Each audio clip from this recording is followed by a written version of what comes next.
What up, y'all? We back. I'm Andre, Big CEO Reed. I got somebody special here in Garage Talks.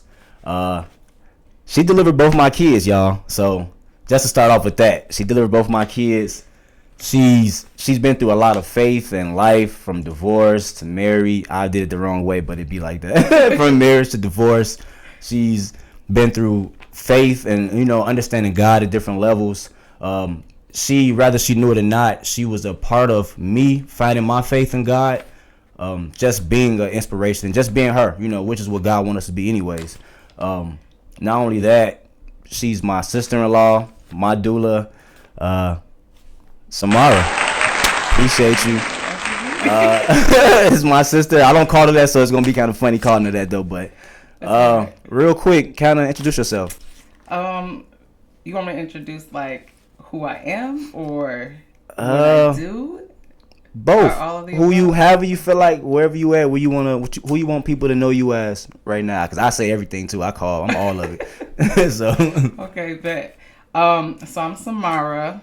I'm a birth doula. I'm a mom of 5 beautiful kids. I do a lot of different stuff. I do photography. Yeah.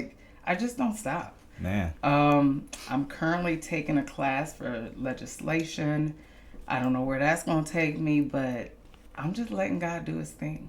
That's super dope. Dang, I didn't even know you was doing that, though. Yes. Okay, that's what's up. You always doing something. Yeah, I remember you was, you're fine. I remember you was doing photography for the women that you were doulaing for, yes. Right? Yeah, that's super dope, yeah. Yep, we used to do that. Actually, Nene and I used to do that. Mm-hmm. We wanted to give back. That's where the vision started from. Like, I think both of us at some point when we were pregnant, we just couldn't afford, photo shoots and stuff like that, and we wanted it. So I'm like, let's give it back. I serve underserved women who can't necessarily afford this stuff, so if you do the makeup, I'll do the photos. Let's get it started. Yeah, I thought that was super dope because I grew up around a lot of men. So, I mean, obviously my mom was pregnant, but I didn't really see a lot of the pregnant process. Mm-hmm. So to just see that was just, even though I still was being new to it, but to just see dang, that's dope. Women deserve to feel special during this part, of bringing a life out, So yeah, I thought that was super dope. Before we get into that though, because we just kind of jumped everywhere, let's kind of jump back. Your upbringing, where you from? Minneapolis, Minnesota, South Where at? Side. Southside. Yes. I got a lot of Southsiders so far. I'm glad I've been surrounded by Southsiders because I ain't from Minnesota, but I claim Minnesota. Mm-hmm. But I used to didn't like Minneapolis, honestly, because I just knew Northside. I just knew Northside stuff. So when I met Shanika and she exposed me to all the dope stuff of the South Side, I was like, yeah, I rock with Minnesota. I ain't gonna lie, I like it. So I'm glad I got to meet all the Southsiders though and learn. Yeah, Southside for sure. Okay, yeah. Tell me about your upbringing. Where did the faith come in? Yeah, a little bit like that about the beginning of your life. So I grew up in a single parent household. My mom, it was only us, the 3 of us, and my mom. I was the older sister, really the middle, but I was the older, big sister. I did all the babysitting and the cooking and the cleaning and, all of that stuff. I took on all those responsibilities. As far as where my faith came from, that's so hard to explain. Yeah. Because it's when you just know. Mm-hmm. And very, very young, I kind of just knew that something was different about me. I didn't know exactly what it was. We didn't grow up in church. So my mom just was believe in God. And I'm like, okay, well, what does that mean? You know what I mean? Who is he? How do I believe in him? What do I got to do? And she told us the story that, she wasn't raised in church. Mm-hmm. And so she was really searching when she was pregnant with my brother. And she just was God, if you're real, put a sign on my baby. And so my brother to this day has this big mole on his leg and he calls it his God mark. And that's how we all grew, our faith in who God was. I can remember a lady that we grew up with. Her name is Tina. She's like an auntie. She took us to church. She took us to church. And it was just oh, we gotta go to church.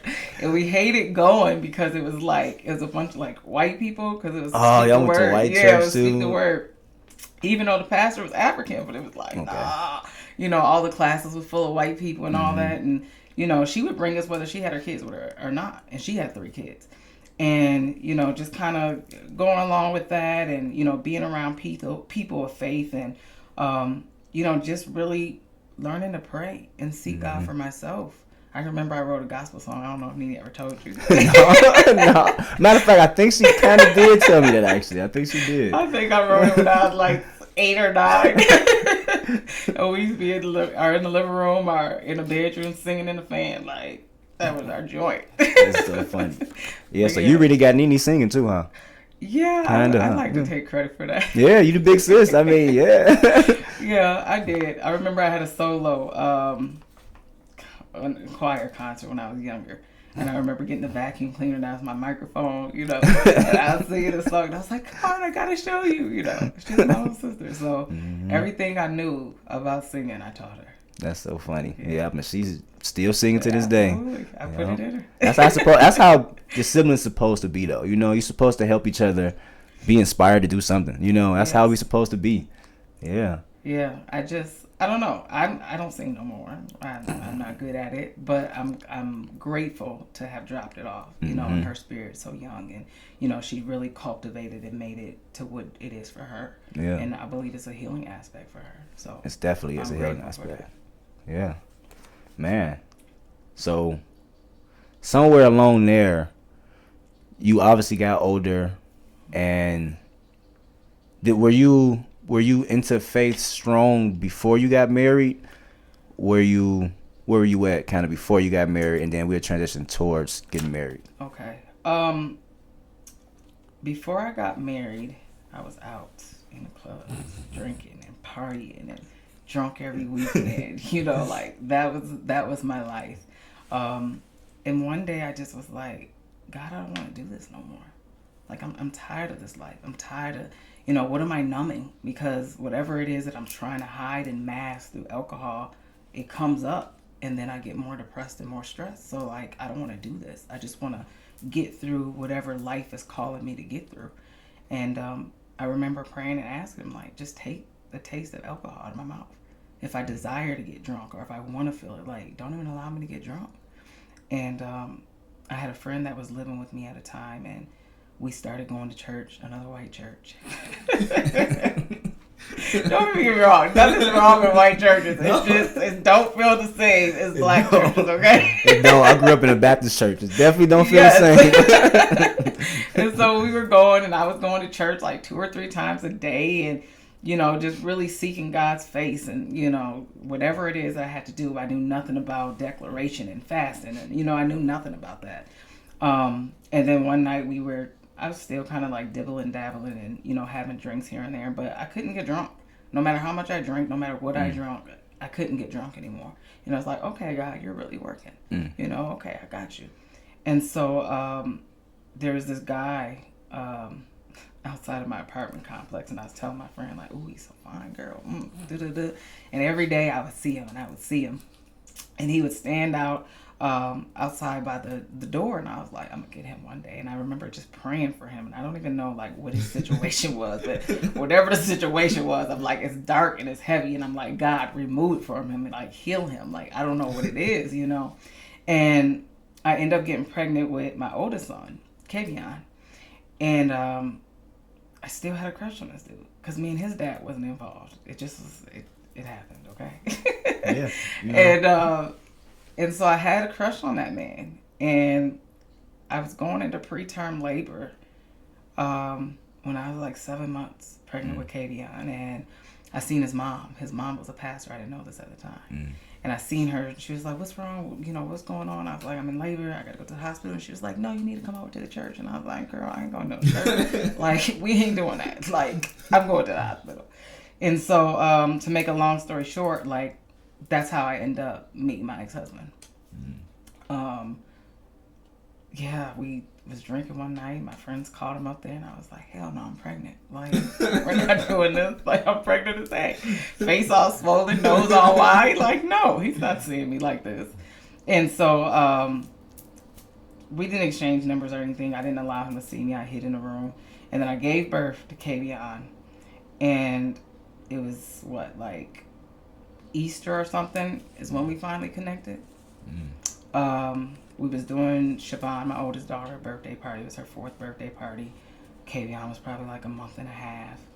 And your wife, she seen him. She was like, "Excuse me, are you the man for my sister?"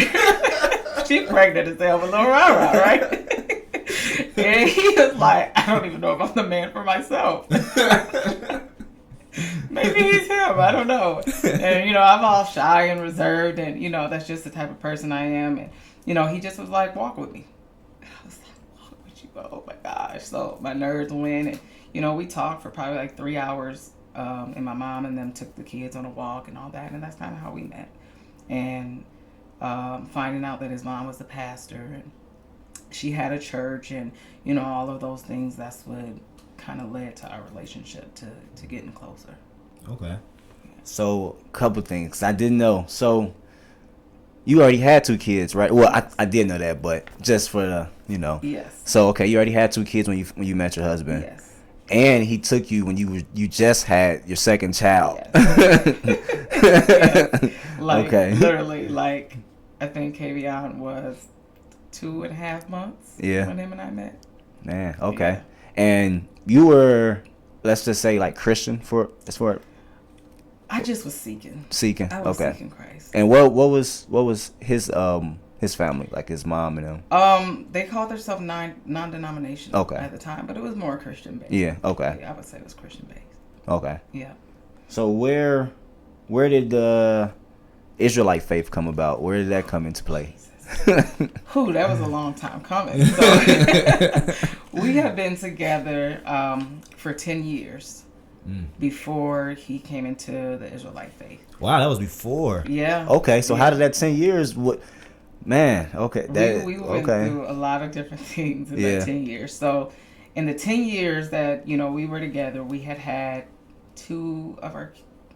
we had all 3 of our kids were born. Jeez. We were in and out of his mom's church. We had left Minnesota and moved to Georgia with his mom's family and, her church and all of that. We had been homeless in Georgia. I was working a very part-time job. Like, it was struggle after struggle when we lived in Georgia. I did meet a family that was, like, amazing to us. They used to get me back and forth to work when I needed to. They bought my kids Christmas presents because they know I couldn't afford it. Like, it was bad in Georgia. Yeah. We lost our car. It was a lot of stuff. And I left. I left Georgia. I'm like, I can't do this no more. I had Nariah, which is our youngest daughter. I had her in Georgia. And it was hard. Like, the lights the heat was getting ready to be cut off, and she was born in December. And I'm like, I can't do this. Yeah. And my mom was coming to visit, and it wasn't like even in my mind that I was leaving with her. I just knew this wasn't it. I didn't have the money to keep the heat on. He was working very part-time, and then he had child support, and it's just like, we couldn't afford it. We like penny pinching. Like, what? The lights was... Georgia has this system, right? It's so weird. They have a prepaid electricity system. Oh, really? Seriously, wow. Right? So you can go and put like $10 on your lights. You can call and put $10 on your light. And there's a switch that you go outside of the house and you press that switch and then your electricity starts. Crazy. It was insane. So it's like I was down to my last $10 worth of electricity. And I'm like, I got a brand new baby. I can't do this. So my mom had came to visit. She had stayed for about probably a week. And the day came for her to leave. Early in the morning, I'm like, you're not leaving me here. She's like, what do you mean? I said, I ain't staying here. Like, this is not it for me. Yeah. Like, me and my kids got to go. And she was like, okay, let's figure it out. So we drove to the airport, got another rental car, and I called him. I said, I'm leaving. You can come, but me and my babies is gone. And he was like, you just going to leave? I'm just going to leave because the heat's getting ready to get turned off. Our baby just came home from the NICU because she was premature because I was so stressed. And I'm like, I'm not doing this. And he was like, you're really leaving? I said, I'm really leaving. I'm out. And so I left. He didn't come. He was at work. He didn't come. So me and the kids, my mom, we packed up the van. I drove 13 hours straight from Georgia to Minnesota. And I think we ended up staying until Narai was like 2 or 3 months. We stayed. And then we finally got back on the plane, went back to Georgia because I'm like, I got to get my stuff. I got to get all that figured out if I'm going to move back home, you know, all of that. And by the time I got back, I mean, I had the money to get my lights turned back on, my gas. Like, I came up to Minnesota and I was hustling. Like, income tax, whatever it is I needed to do, I made it happen. So that when I went back to Georgia, I had, a way to get back home to Minnesota. And so by October, we was on our way back. So it wasn't too long of a journey, but everybody came back with us. Obviously, he came back that time. Everybody came the same time we did, yeah. And that was a journey in itself. Oh, we don't even get started. Man, we'll talk about it one day. Yeah. I'll give you my full testimony. You gonna be like, damn. We got life. Oh, yeah, we got life. Definitely, we do. So man, okay, so you guys got here all together back to Minnesota. Yeah, all together. And then what happened? After that, we ended up getting our own place. After living with my mom for about a month and a half, we got our own place. And I was like, I'm not doing church no more. I'm not going back to church. I'm not stepping my foot into church. I'm not dealing with it. I'm done. I don't want to be around church people. Like, I just don't want to do it. And, he was raised in church his whole life. So he's like kind of lost and, out of place. And I was like, I'm done with holidays. Ain't no Easter, Christmas, none of that. Like, I shut it all completely down. And he was like, well, the kids can at least do, pass candy out. No, none of it. Like, life is just done. Like, this is it. I've seen it all and I'm done, And then he stopped going to church. And I was like, oh, okay. And then we just kind of was living life and doing our thing, going about life day by day. And he started watching the Israelite videos. But then he started looking at me weird. And then he started talking about marriage more. And I'm like, bro, we done been together 10 years. Like, you really want to do this now? And he was like, yeah. Like, I think we should do it. I had no idea, when he had said it, it was all coming from the Israelite stuff. Yeah. I just was finally like, oh, you finally heard me. Right. You finally see me worthy of being married. Like, I didn't board 3 had kids and we didn't went through some stuff. Like, what the heck, And, he was watching it. And then he finally was like, we're going to go to the class. And I was like, we're going to what? He was like, we're going to the class. You can't wear them leggings though. Wait a minute. I can't wear leggings. At this time, this was my thing. My leggings and my jackets. And he was like, no, you got to put on a dress. And I was like, all right, I'll look at it. I'll put on a dress. But it was just like old lady-ish to me. Yeah. To wear a dress. It didn't make me feel feminine because the types of dresses, it was like sackcloth. Yeah. Like, this ain't cute. Like, wait a minute.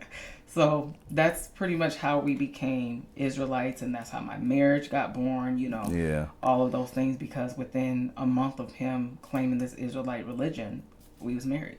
And I'm like, no, it took you a month. I've been here for a whole 10 years. Like, what? So, yeah.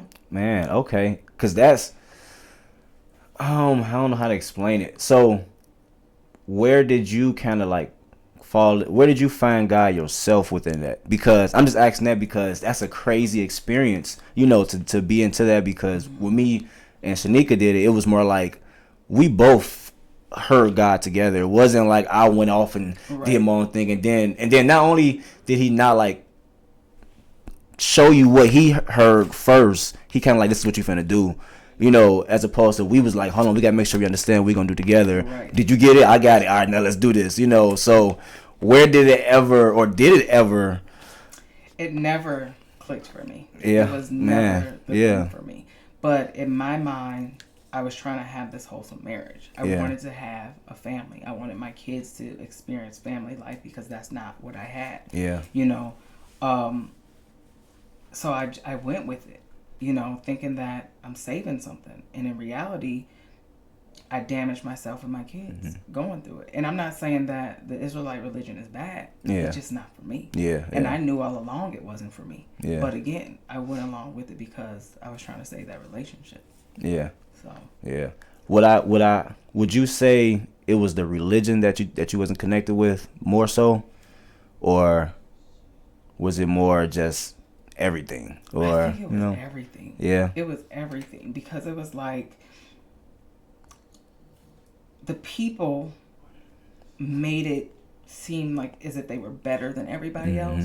So then that's the mindset that was turned on. Oh, we're better than everybody else. So we're going to walk with our heads held high because we're the chosen and, you know, da-da-da-da-da. But in reality, and I'm just being honest, I feel like I was more oppressed in that religion than I was in white society. Man. And it was like, this ain't God. This ain't God. And like literally through that is how my business got birthed. Because I'm like, I can't put God in a box. I can't put God in a box. And if he doesn't want to be in a box, I can't be in a box. Yeah. You know, it was like, women can't, God is not with women, or, you know, some weird stuff. Yeah. You know what I mean? And it was just like, wait. Yeah. God went to many women in the Bible and approached them before he approached their husbands. So why are women not significant? You know what I mean? And it started giving me the courage to be like, this ain't it for me. It's okay to leave. Yeah. You know, so our marriage ended up getting strained, and I would tell him, like, this ain't it. We got to leave. Like, this is going to ruin us. Yeah. And he was like, well, I'm always going to be, it was like, okay, well, you're going to lose your family behind a religion. And he was like, I don't care if this is not what it is that you believe, then, you know, you're going to have to go our separate ways. Okay, we're going our separate ways. Because I will not subject myself to mental, emotional, and spiritual abuse. I'm not going to do that. Yeah, exactly. And then my kids, the same thing. Like, they don't deserve that. Like, I'm not happy. You're not happy. Neither one of us are happy within this religion that we found. We were happier when we weren't in the religion. And it's like, now that we're here, it's like we're always at each other's necks. And he was like, well, that's just the devil fighting us. At some point, you got to realize that everything is not the devil. You know what I mean? Yeah. Like, it's in choices that we make as well. So, yeah, that's how we end up. Yeah, that's a crazy experience, you know. I feel like for me, I was blessed to have found a man I call my Uncle Steel up in the gym, and I was never exposed to the Israelite world at first, and I'm just blessed just the way that because I mean we all come from like not as faithful life at first coming up, you know, and so I'm blessed to say that I had still men that taught me to be very masculine, and so I knew to just know how to deal with certain stuff. And so hearing I never heard it as a religion at first. You know, I heard it like the spirit. And just like what I've learned in Christian churches, I've been in Minnesota churches with the white churches. I've been in the hoodest black church in Chicago because that's where I grew up at, the Baptist churches. And it's like you learn that like, yeah, God is like in you, in the spirit. And wherever you can find his wisdom and knowledge, like he's almost like an old man. You know, he's going to say some crazy stuff, but you're going to find what you need out of it, you know. And so I can remember also having great encounters with your ex-husband, but I felt like he understood that I was not big into the religion. And it's because the minute we jumped into, or not say jump into it, but it was seeking God as well, I and my wife immediately felt like, yeah, these are people who just ain't had nothing else to do, so they trying to control us. I don't like this. I'm cool. Like I remember being at they like church, and they would tell you, yeah, this is the Sabbath. You're supposed to rest. And I'm like, all right. And then you come in, like everybody sit up and take notes. Right. Yeah, I'd rather go to regular church than be here. Then wait a minute, I don't want to go here. This ain't right. There were like 12 hours. Man, not even a 2 hour. Like this all day, y'all. Nah. I was like, man, I only came for you, but I'm not doing this no more. I'm not doing this no more. I'm sorry. I know. I still question, like, how did we do that for 5 years? Me and my kids talk about it all the time. We talked about it. We was like, I think we probably went like 3 times, maybe 2 or 3. But we was like, I don't get how Bookie was doing this that many times because this is crazy. Yeah. And then, like, dealing with the spirits in there, you know, being attacked by them on a regular basis. It was just like a whole nother level. And don't get me wrong, like there were some sweet people. There's some sisters that I love till this day and I'll never forget. You know what I mean? But the control aspect of things, I couldn't do it. Yeah. I mean, that's because God is still everywhere. So it don't matter where we go, we still gonna meet God, you know. That light's gonna still be around, which is why I feel like it was a crazy experience. And unfortunately for you, it was much longer. Mm-hmm. For us, it was just a quick experience, and we got we got the giggles out of it. But it was like, you know, we still got to learn and we still got to see things. But you know, it's a part of our journey that God lets us have. This is a blessing to have, you know, to be able to laugh at this stuff. Absolutely, you know. Yes. Because I should be crying. Every Saturday, that was so crazy. Every Saturday for 5 years. So after your divorce, how did your faith evolve, or you know, still evolving? My faith is still evolving. Mm-hmm. My relationship in God is still growing, continuing to grow.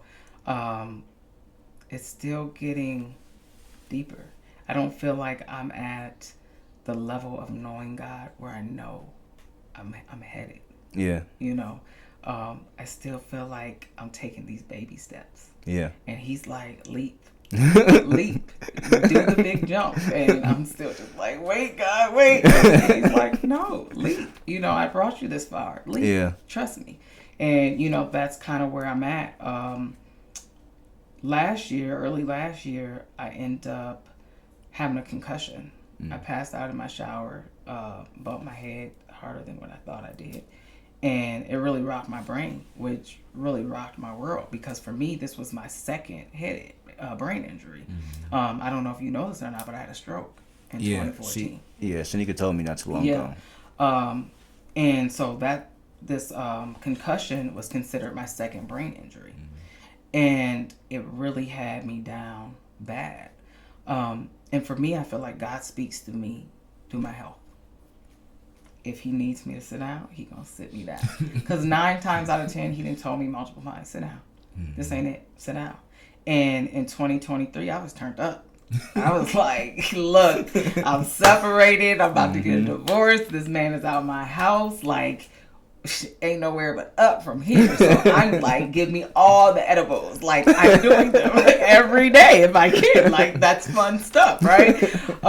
Going out drinking every night. My friends had opened up a club, you know, so I'm just like VIP walking through nonstop, you know, camera lady, whatever you want me to do, I'm here. I'm doing that.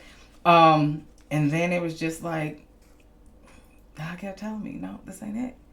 And so I had this experience where I had this really bad high. I thought I was dying. I thought I was about to die. And I said, God, if you let me have my mind back, I would never get an edible again. Like, I would be done with drugs, like, from here on out. And I was done. But I ended up having that concussion. And through that, I was on brain rest. It was supposed to be 2 weeks, but it ended up being months of brain rest. And what brain rest essentially is you can't do nothing but sleep. You can't be on the phone, you can't watch TV, you can't read a book. Like, anything that has you concentrating too hard, you can't do. So I literally was only showing up at bursts and going home and going back to sleep. Lights were too bright, headaches, anxiety out of control. I feel like I slipped into a slight depression with that because I literally was in my room. Like, that was it. That was my space in my bed. I think I was in 4 months, I probably was on like 6 different anti-anxiety medications. Because every time they gave me one, it made my anxiety worse. And I'm like, I can't live like this. Like, I was so anxious, I couldn't sleep. I stayed with headaches, you know, all of that. And I just remember praying, like, I don't know what it is, God. I don't know what you're doing in my life, but I'm ready and I'm open. I know I've made mistakes. I know I've done wrong. And in that, I learned a lot about me, you know, because I was with me 24/7. I was with me. And I was like, oh, I got to deal with, you know, the person in the mirror every single day. And so I realized that I, too, hurt people. You know, all of my experiences and throughout life and, you know, going through the Israelite camp and being in the Christian church and all of those things, I'm like, I wasn't the only one hurting. I hurt too.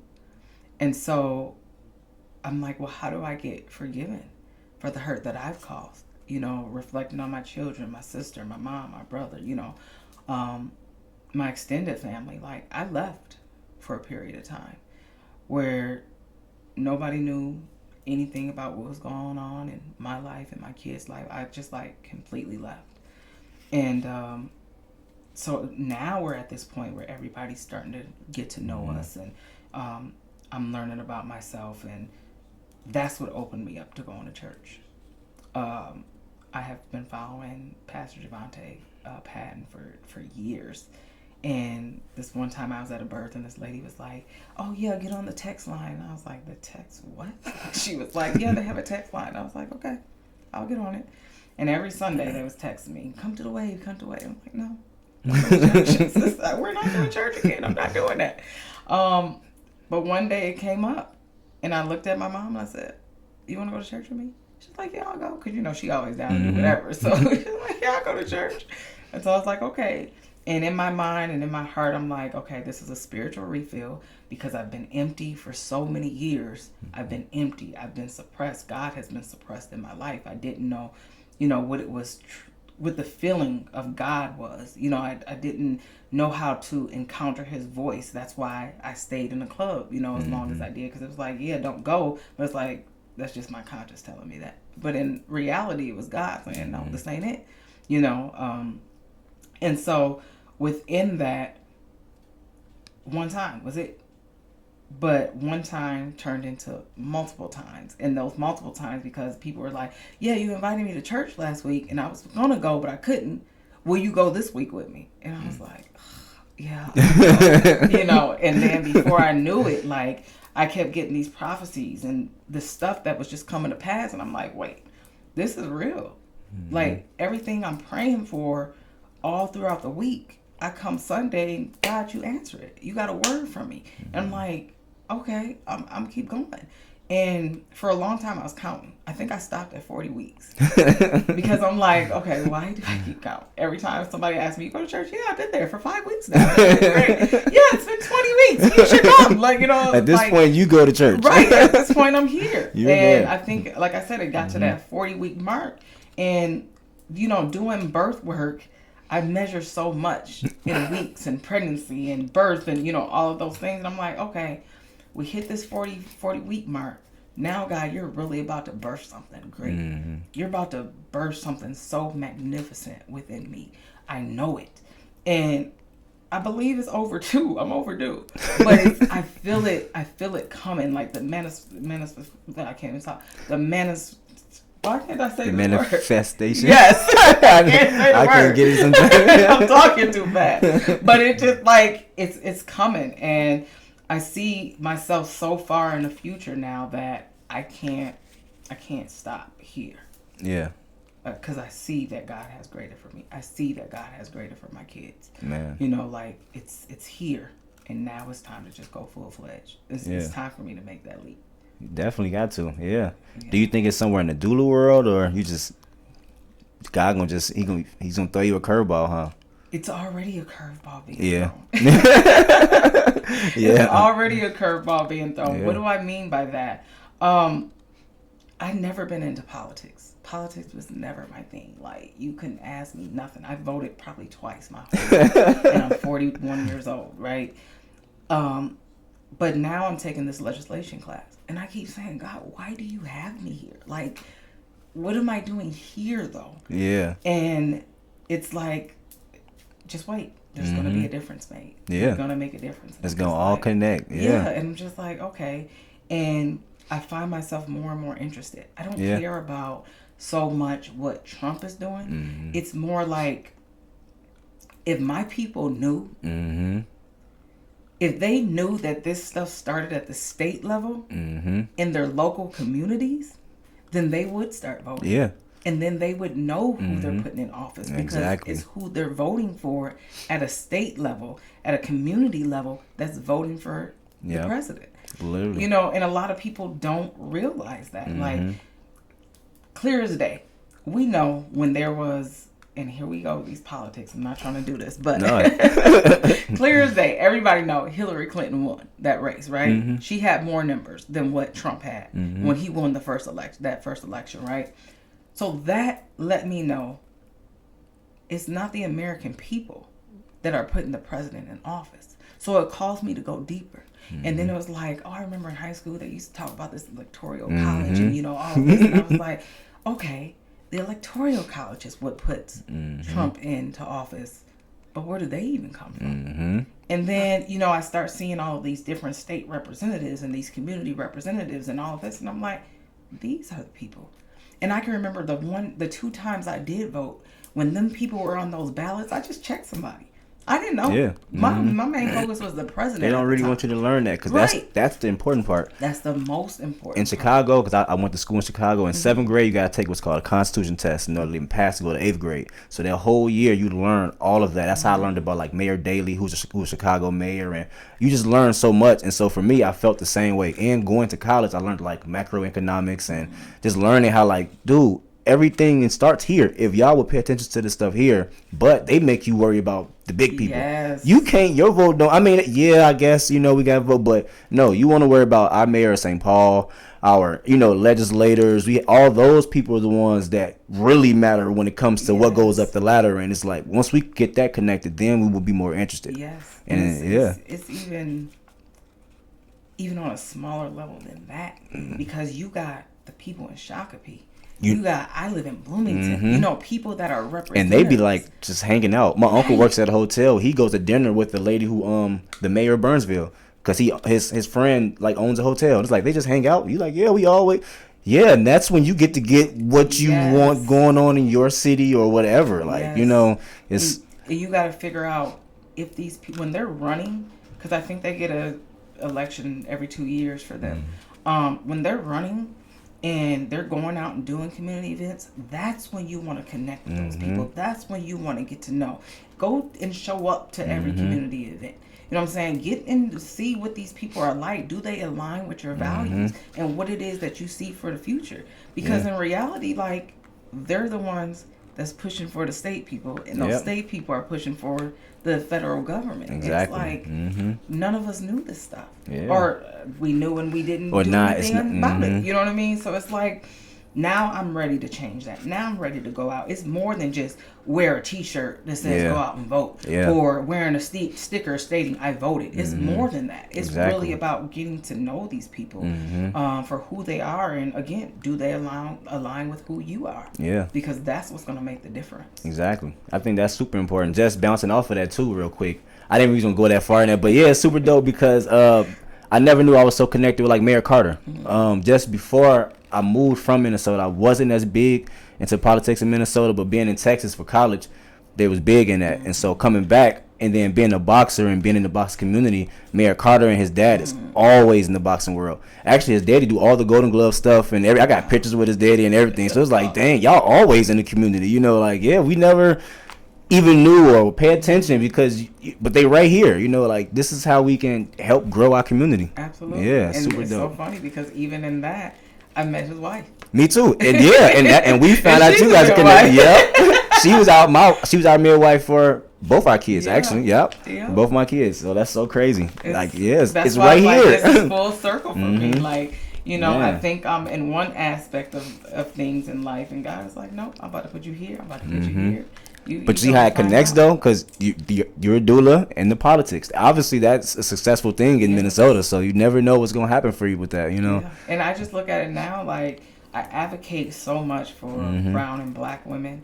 Now I'm ready to take a step and advocate for brown and black people all together. Yeah. You know what I'm saying? Because it's like all these achievement gaps, these home ownership gaps, like all of these things. And originally going into this legislative class that I'm in, it was all about, when I bought my house, I found out in the homeowners class that there's deeds on houses in the state of Minnesota that says you cannot sell this property to an African American. And I'm like, wait, what?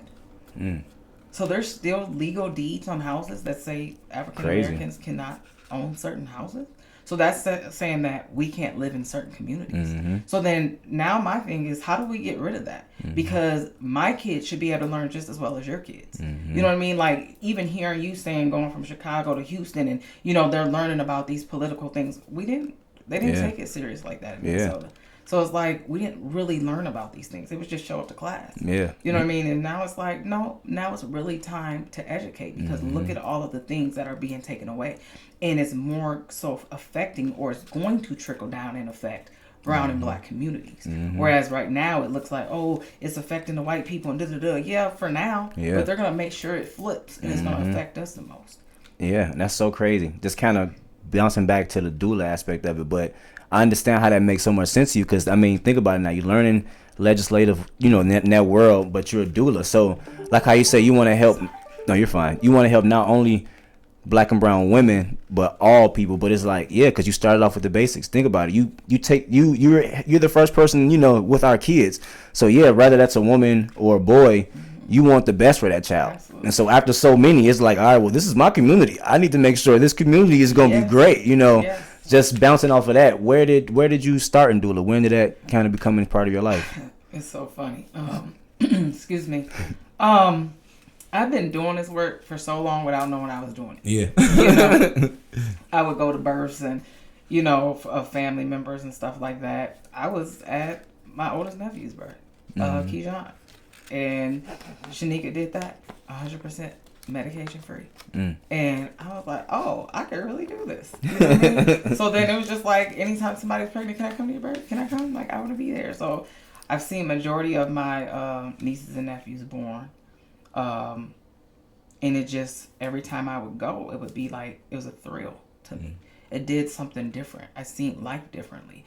And even now, going with people that I connect with, these mamas and these families that I connect with, I tell people the very time I meet them the very first time, I've never been to the same birth twice. And they're like, well, what does that mean? I learned something different every single birth I go to, even if it's with the same mom. Every birth is not going to be. You witnessed that. Your wife had 2 different births. Yeah. 2 totally different births, Way right? different. But she's the same person, right? And, in the natural world, you expect it to go exact the same way. But it's different. I definitely thought the second was gonna be the exact same way. It's different. But to me, that goes to show that even in birth, in pregnancy, and in childbirth, God has already gave this child a different personality. And that's what causes birth to be different. So I can't be like, oh yeah, your birth is going to go exactly like this.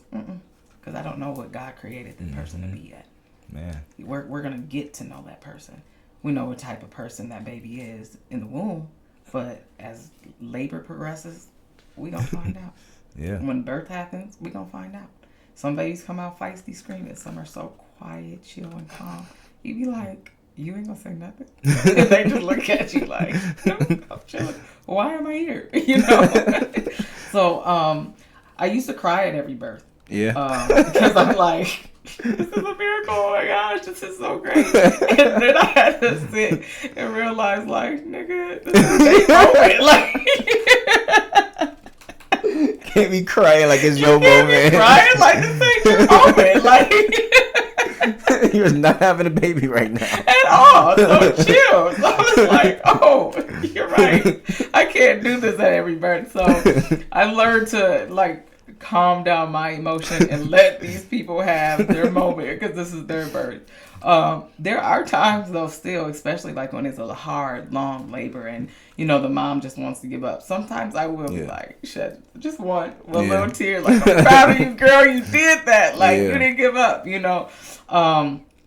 and it's the moms that always say, I gotta give up. I'm done. I don't want to do this no more. I'll be like, nah, you got it. But it also, what they don't understand is it's coaching me through my life situations as well. Because it's like every time I'm at that brink, every time I'm at the peak of just like, this is too hard, I'm ready to give up, my mind goes directly to a birth and how I see somebody power through that. And I'm like, okay, that was hard. And we can do hard things in life. So she just literally physically birthed a baby. And it's probably the hardest thing she would do in her life. I can get through this situation. Yeah.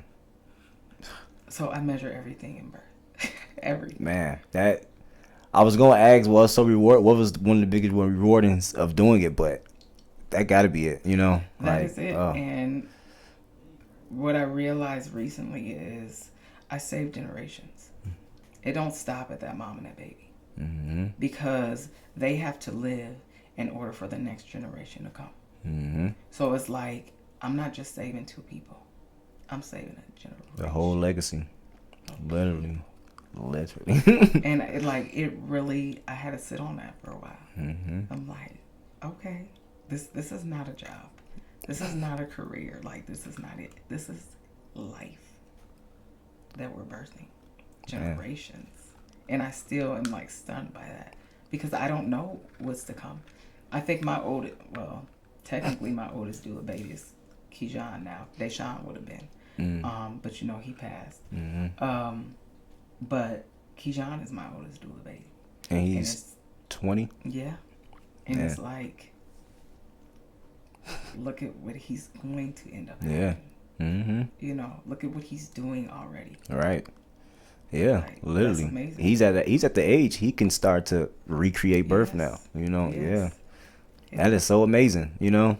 Wow. Yeah. When you look at it like that, that's so amazing. Yes. So I'm just, I take it in and I take birth in. Every birth I go home and I reflect. Siobhan was at Ariel. I'm sorry. She was at my last son's Ariza's birth, right? And that was her first time experiencing it. She had an anxiety attack after. I bet. Yeah.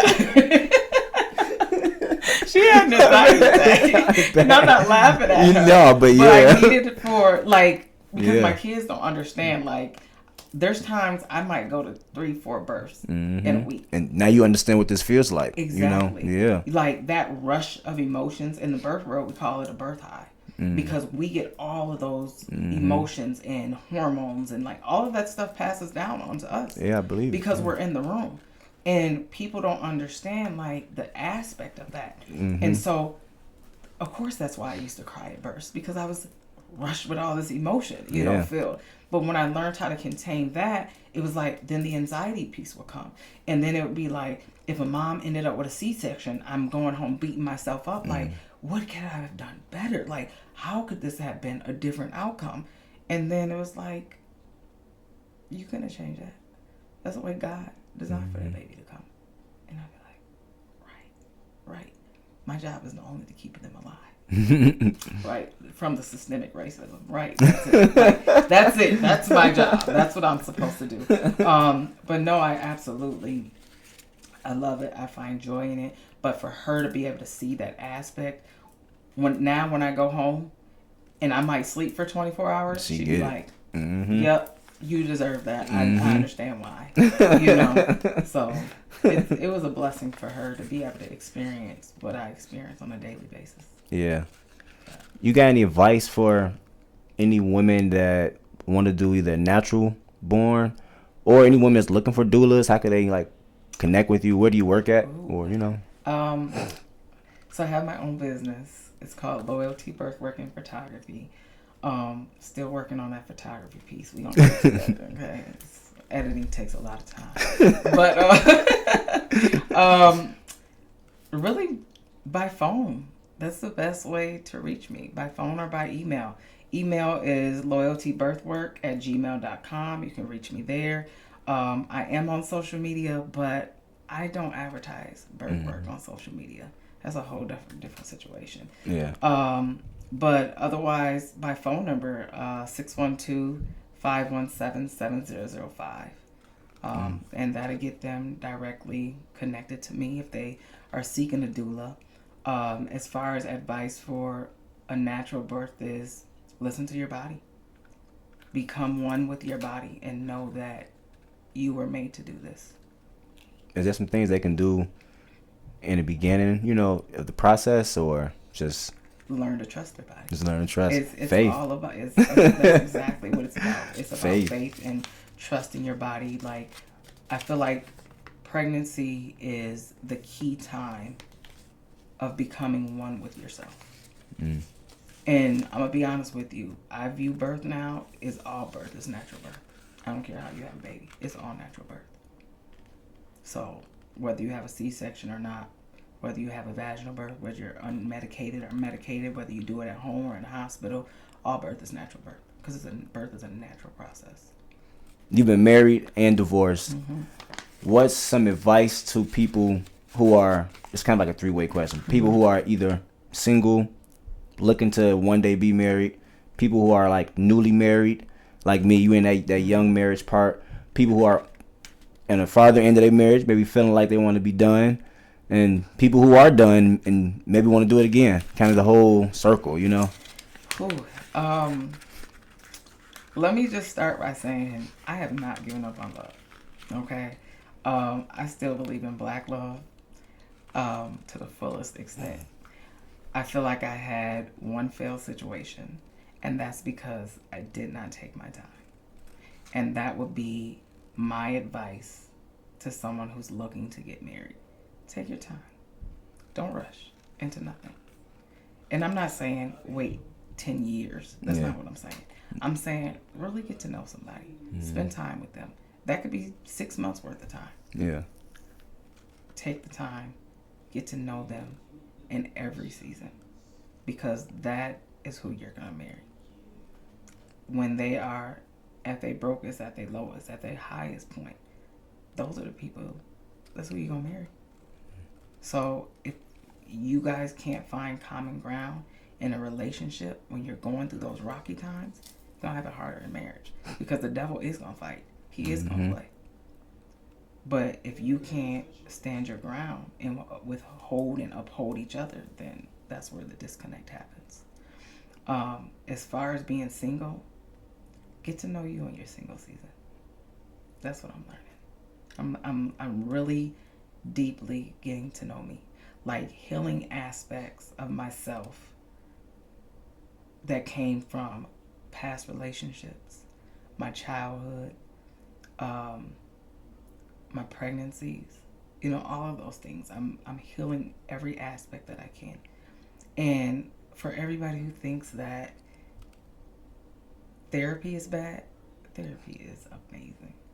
Get some therapy. It's definitely amazing. Get a therapist. Get a good therapist. Shout out to mine. I love her. But yes, somebody who aligns with you, who will give you feedback, who will, not just be your yes person. Oh yeah, you're right. And yes, things should go that way. And help you see all aspects of things. In a marriage, I would say, understand and know there are different perspectives and different aspects. And your spouse may be telling you that they're having an experience with you that they are experiencing. You're on the other side. You don't know what their experience is like. So if they're saying, hey, I really feel like X, Y, and Z, and you're like, nah, it's not that. You don't know. Because you're not even willing or open to sit in what they're saying to you. You're just automatically feeling attacked. When in reality, they're just like, see it from my perspective. See it from my side. I ain't got to be right. You ain't got to be wrong. But let's just come to common ground. And that's one thing that I know that I failed at in my last marriage. I wasn't willing to see from a different perspective. Because I always give this analogy, right? I get this analogy. We could go outside, and I'd be like, "Ooh, the sky's so blue today," and my ex-husband would be like, "It's light blue." I'm like, "Bro, it's blue regardless." He's like, "But it's light blue and it got clouds." Okay, fine. It's light blue and it has clouds. You know what I mean? But it's like I didn't take the time to really be like, "You're right. Maybe it is," because you're seeing it a different way. You know what I mean? If I would have took the time and learned his perspective of how he was experiencing me as a person, then we probably might have could have got somewhere. But I know now in my next situation, my next relationship, I will be more open to perspectives and seeing things from different sides and not just settling on what my mind is comprehended, because that can be wrong. For a person who feels like they're at the end of their marriage, I think Michelle Obama said it best when she said marriage happens in cycles. You might have 10 of the worst years of your life, but you might have 2 of the most greatest years that you've ever had. So they may just be in a challenging season. At first I said, you learn your person in these different seasons. Maybe they're in a challenging season. Step back out of yourself, out of your emotions, and see what it is that they may be experiencing. And communicate. Communicate. All communication is not good communication. You have to solidly communicate. ups and downs and feelings and, all of those things. And don't block what the other person is feeling out. Be open. Be open-minded. A lot of people don't realize that, kids can be a huge barrier in marriage, because they also have a dealing. You know what I'm saying? They got their mom and their dad, or they got their stepmom and their stepdad, or their stepdad and their stepmom, whatever the case may be. But maybe they don't like that person for a reason. So they're going to try their hardest to turn the other one against each other. Or maybe they know their mom is soft and their dad said, no, you got to do this. Y'all got to be on the same page. Because if you ain't on the same page, that's going to ruin y'all's marriage. Because he going to look at you and be like, I told him no. And you gonna be like, but I said yeah, because you know what I mean? Like, no, you gotta stay on the same page. One thing that, my ex-husband and I, we did our best to stay on the same page. It was, if they went to him, it was like, did you ask your mom? Or if they came to me, can I have, or can we go? Did you ask your dad? Like, try to keep that on the same, because it'll throw things off so quick if you ain't. Yeah. Just kind of getting close to wrapping up. Talk about a little bit how you felt when your sister was getting ready to get with me. Like when we first was, I think I met you when we was just dating. Yeah, but I think we probably got closer towards once we got married. Yeah, because did you talk about that? And did you know I was 10 years younger than her? Let me be honest with you. I didn't know much about you and her. All I knew is she was catching flights and on helicopters, and like that's the stuff that I see from social media. Oh yeah. Like, I was in this marriage, and I wasn't really talking to my sister very much. I wasn't really talking to my family, so I really kept in touch through social media. So it was just like, as long as they're alive, they good, I'm good, right? And so I'm like, okay, she got somebody cool. And I don't know if you remember or not, but I don't know where y'all were, but y'all was somewhere in a hotel. Y'all was watching Martin, and she called me cracking up. Like, I think he was in Colorado. She just called me laughing in the middle of the night, and I'm like, "What is so funny?" And she's like, "You're the only one that's gonna get this." And I'm like, "What?" And I think it was Jerome. Something about Jerome she was telling me about, and she's like dying laughing. So then, of course, her laugh is contagious. So then I start cracking up, and she's like, "He don't know about him like this. Let me tell you." And I'm like, "What you mean? No." Like, and even then, like, she didn't tell me about the age difference. I don't think I knew about y'all's age difference until like right before y'all got married. And I mean, like, days before y'all got married, because to know my sister is to know, like, your little age counts, right? And I love her to death, right? But goofy. She's so silly. So as far as like saying, "Oh yeah, y'all the same age," I can tell, like, no, y'all probably are mentally the same age because she's silly as hell, right? So it didn't even dawn on me to think about how old you were. It wasn't even like a factor. Yeah, it's so funny. Because y'all are so grown. So it's just so like grown people. I'm not gonna be like, "You what? Like, nigga, what?" No. But it was just like, if that's what makes you happy, if you like it, I love it. Yeah. And like I told y'all, when y'all got married and we were at y'all's big wedding, when I told y'all, my biggest advice would be, don't tell people y'all's business. Keep it between y'all, because the moment you express to somebody how you feel in a negative way, they're always going to see your spouse that way. And no matter what they do that is great, it's never going to measure up to what the wrong they did. You know what I mean? So she don't come to me with y'all's issues. I'm thankful for that, because I don't want to see you in no other way. You know what I'm saying? And you don't come to me with y'all's issues. And I appreciate that, because y'all keep me out of it. I see babies coming, that's it. And I know we're on a good page. It's real.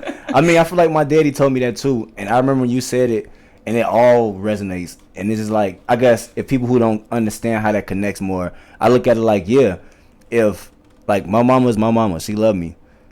I love Shanika because that's my girlfriend. I'm young. I'm sleeping with her. I like if she do something crazy today and I go home and tell my mama, she don't like her now because I told her what happened, but she's not sleeping with her. So we've made up, and now I'm like, this is my girl. I love her. I don't care. She's not making up and loving her. She still's gonna hate this woman. So it's like, yeah, don't tell her what's going on because she's gonna forever hate you now because she ain't no making up. She's not in a relationship with you. I'm in the relationship. So it's like, yeah. When you said that, like, yeah, that makes perfect sense. And then I just feel like we kept that going. We tried best. We keep that, yeah. Because I tell you, you never know who's praying for your downfall. Mm-hmm. You know what I mean? Who's praying for your life not to work out. Yeah. People may seem like they have good intentions for you, but in reality, they're really waiting for you to fall. They waiting to point and be like, haha, I told you. You know what I'm saying? Like, yeah. I told you marrying no older woman wasn't gonna get. You know what I mean? I told you marrying a younger nigga wasn't gonna, like people, they already have a stigma on what the outcome of your relationship is gonna be when your intentions are not even their thoughts. Mm-hmm. You know what I mean? Yeah. So it's just like you got to be mindful of the people you keep around you. Mm-hmm. You want people around you who have the best intentions in all aspects of your life, and really only knowing that is in prayer and asking God to guide you in discernment. Like, if you don't have those things, you're going to keep being fooled and tricked. Because people show up as the smiling face. Oh, that's my nigga. Like, that's my dog. You know what I'm saying? That's my best friend. Like, people show up that way. Yeah. But in reality, they want your life or they just don't want you happy. Yeah. And that's what screws your relationship in the end. Because you'll rather lean on these friends or foes in reality and settling into your partner. Man, I appreciate it. I think that's all I really got. I know you've been busy, so I appreciate you a lot coming. I really want to do this in March because I don't know too much, but I think March is like a doula appreciation month or something. Yes, it is. So I really wanted to make sure I do this and get this out for you because I really appreciate you since I met you. Like how we both say, I knew you was already in the Israelite world, so we wasn't able to connect as much, but I always felt like I never felt nothing bad from you. And then just as we got to grow, I just love the connection that we all got, and I love the family that we got, and I appreciate you a lot. You've helped me with my 2 boys that I got here, so I just really wanted you on here, give some love, some thanks, man. Appreciate you a lot, and that's all I got. Well, I gotta say I appreciate you too. And I think I told you this at Thanksgiving. Your resilience and what you've been through has also been encouraging. To me, one thing that I stand on is never stop learning. Age don't make a difference. I definitely believe in growing and learning from everyone. So don't think that your age or experience has anything to do. You're still teaching me. I learned from my kids. I learned from Baby Dre. So as long as it's genuine and with pure intention, I think that everything is going to work out the way that it needs to work out. Appreciate it. Yeah, absolutely. That's the episode. See y'all. Peace. Thank you for having me. Appreciate it.